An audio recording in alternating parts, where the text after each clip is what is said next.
WWE superstars who will never win a world title again. Number 10 the Miz.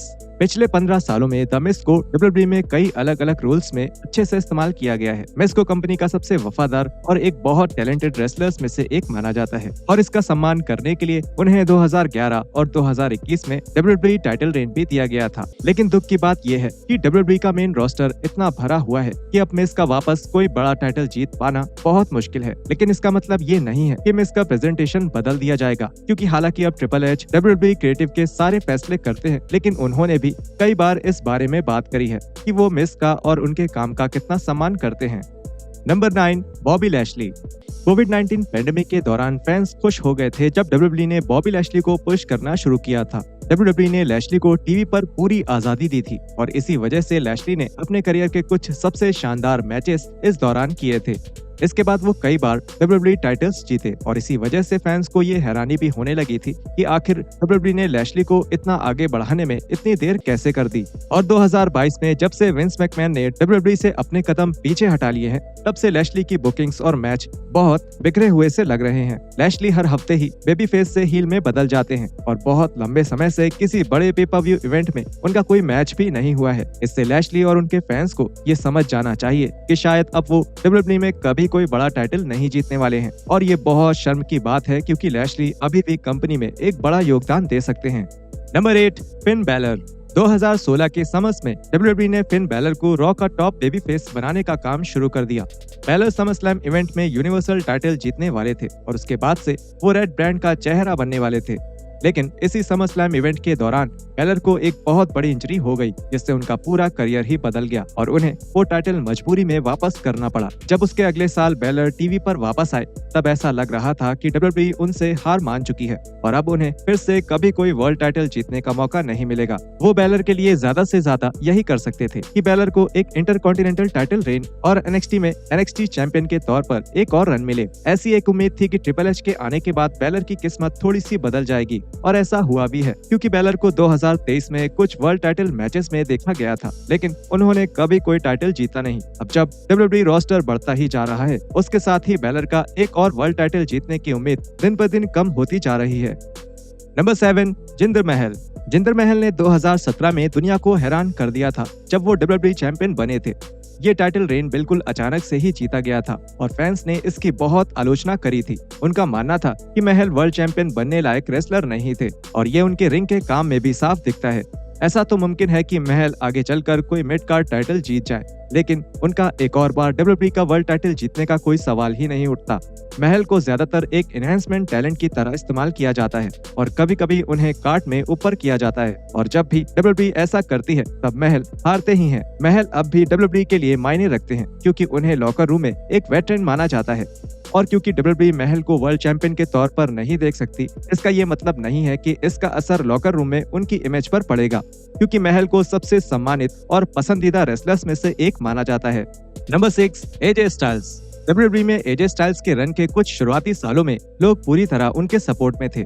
उनके matches John Cena, Randy Orton और Undertaker जैसे wrestlers के साथ होते थे और वो कई बार WWE टाइटल्स भी जीत चुके थे। लेकिन हाल ही के सालों में वो कार्ड पर अपनी जगह नहीं बना पा रहे हैं और हालांकि वो अभी भी शानदार मैचेस कर सकते हैं और रिंग में उनकी काबिलियत बरकरार है, लेकिन ऐसा लगता है कि WWE उनकी जगह दूसरे टैलेंट्स का इस्तेमाल करना ज्यादा पसंद करेगी। AJ अभी भी मेन इवेंट के आसपास ही रहते और यही उनकी असली जगह भी है, लेकिन अब शायद एक भी ऐसा WWE फैन नहीं होगा जो AJ के रिटायर होने से पहले उनके एक और WWE टाइटल रन की उम्मीद कर रहा होगा। Number 5 Sheamus. रेसलिंग में ये बहुत आम ट्रेंड है कि एक रेसलर को अपने फैंस का प्यार पाने के लिए लंबे समय तक मेहनत करनी पड़ती है और शेमस के साथ भी ऐसा ही हुआ था। इनके बारे में फैंस को समझ नहीं आ रहा था कि जब उन्होंने WWE में डेब्यू किया तो वो क्या कर सकते थे, लेकिन अब पिछले कुछ सालों में शेमस WWE के सबसे पसंदीदा रेसलर्स में से एक बन चुके हैं। फैंस को समझ आ चुका है कि शेमस का काम समय के साथ और बेहतर हो गया है और अगर WWE की जरूरत होगी तो वो अभी भी एक टॉप लेवल का मैच कर सकते हैं। शेमस बहुत बार वर्ल्ड चैंपियनशिप्स जीत चुके हैं और उनका आखिरी चैंपियनशिप वो लगभग 10 साल पहले जीते थे और अब फैंस खुलकर सामने आ रहे हैं, खास तौर पर सोशल मीडिया पर, जहाँ शेमस को प्रमोट प्रमोट करके मेन इवेंट सीन तक लाने की मांग करी जा रही है, जहां उन्हें रिटायर होने से पहले शायद एक और टाइटल जीतने का मौका मिल सकता है। लेकिन ऐसा होना मुमकिन नहीं लग रहा, क्योंकि शेमस को कभी भी किसी वर्ल्ड टाइटल की रेस में नहीं देखा जाता है। लेकिन ऐसा जरूर हो सकता है कि उनके रिटायर होने से पहले उन्हें एक इंटरकॉन्टिनेंटल टाइटल रेन दिया जाए। Number 4, Braun Strowman. फैंस बहुत हैरान हुए थे जब 2020 में डब्ल्यूडब्ल्यूई ने ब्रॉन स्ट्रोमैन को यूनिवर्सल चैंपियन बनाने का फैसला किया था। स्ट्रोमैन रेसलमेनिया 36 के यूनिवर्सल टाइटल मैच में रोमन रेंस की जगह आए थे और ज्यादातर फैंस के हिसाब से ये चीज 3 साल देर से हुई थी। स्ट्रोमैन अचानक ही रेसलमेनिया में जीत गए थे और उन्हें 2017 या 2018 में एक ही वर्ल्ड टाइटल रन दिया जाना चाहिए था, क्योंकि उसी समय उनका किरदार लोगों के बीच में बहुत फेमस हुआ था। 2020 के समर में अपना यूनिवर्सल टाइटल हारने के बाद स्ट्रोमैन एक किरदार और एक इंसान के तौर पर बहुत बदल चुके थे और उन्हें डब्ल्यूडब्ल्यूई से निकाला जा चुका था, जिस मूव की फैंस ने बहुत आलोचना करी थी। बाद में ट्रिपल एच ने सही कदम उठाया और उन्हें डब्ल्यूडब्ल्यूई में वापस लेकर आए और अपनी इंजरी से पहले स्ट्रोमैन रिकोशे के साथ एक टैग टीम में थे, जिसे लोगों ने भी बहुत पसंद किया था। और ट्रिपल एच ने स्ट्रोमैन को ऐसे ही मैचेस और फ्यूड्स में बुक किया जिसमें उनकी काबिलियत साफ तौर पर सबको नजर आए। स्ट्रोमैन की बुकिंग्स और प्रेजेंटेशन को देखते हुए ऐसा लगता है कि उन्हें एक और वर्ल्ड टाइटल रेन देना एक बड़ा फैसला होगा, क्योंकि फिलहाल ऐसा नहीं लगता है कि डब्ल्यूडब्ल्यूई और ट्रिपल एच को स्ट्रोमैन उस लेवल पर नजर आते हैं। हालांकि स्ट्रोमैन के लिए ये थोड़ा दुख की बात हो सकती है, लेकिन वो जब भी वापस आएंगे तब भी उन्हें डब्ल्यूडब्ल्यूई टीवी पर एक खास जगह जरूर मिलेगी और इससे ये बात जाहिर हो जाती है कि जरूरी नहीं कि काबिलियत दिखाने के लिए हर रेसलर मेन इवेंट सीन में ही बना रहे या फिर उसके बिना उनका अच्छा इस्तेमाल नहीं किया जा सकता।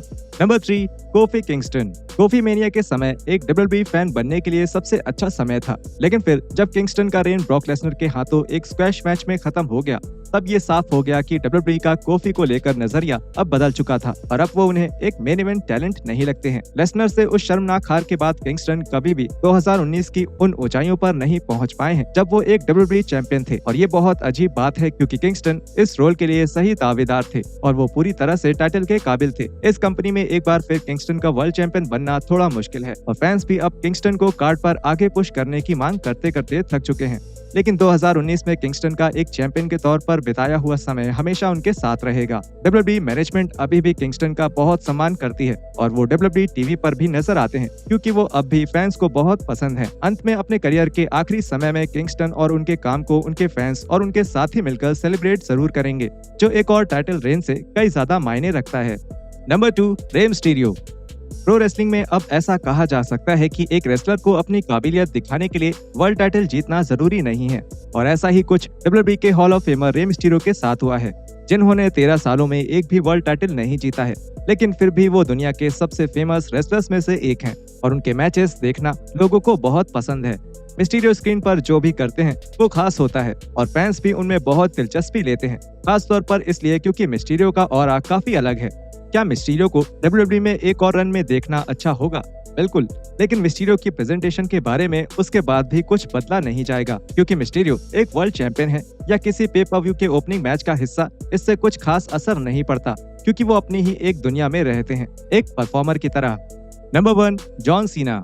16 बार वर्ल्ड चैंपियन रह चुके जॉन सीना ने 2022 के एक इंटरव्यू में ये कहा था कि हालांकि वो अब भी रिंग में रेसलिंग करते हैं, लेकिन उन्हें नहीं लगता कि वो फिर भी कोई वर्ल्ड टाइटल जीतेंगे। और डब्ल्यूडब्ल्यूई जिस तरह से सीना के मैचेस बुक करती है, ये बात सही भी लगती है। हाल ही के सालों में सीना के प्रेजेंटेशन के तरीकों की बहुत आलोचना हुई है, क्योंकि सीना हर बड़ा मैच हार जाते हैं और कहीं ना कहीं इसका असर इस बात पर पड़ा है कि उनके हारने से कितना बड़ा बयान सामने आता है। सीना को ऑस्टिन थ्योरी और सोलो सिकोआ जैसे रेसलर्स ने भी हराया है, लेकिन इससे कंपनी में उनके पोजीशन में कोई कमी नहीं आई है। डब्ल्यूडब्ल्यूई को इस बात का ध्यान रखना चाहिए कि वो सीना को हल्के में ना ले, क्योंकि वो अभी भी एक पॉप कल्चर आइकन है और वो अभी भी वही सीना है जिनके नाम से डब्ल्यूडब्ल्यूई ने हजारों टिकट्स बेची हैं। और ऐसे लेजेंड को हर मैच में हराना बिल्कुल सही नहीं होगा, क्योंकि इससे फैंस को हर मैच में उनके हारने की ही उम्मीद रहेगी। ये बहुत शर्म की बात है कि सीना अब डब्ल्यूडब्ल्यूई में शायद एक और वर्ल्ड टाइटल नहीं जीत पाएंगे, लेकिन उससे उनकी लेगेसी पर किसी भी तरह से कोई असर नहीं पड़ना चाहिए।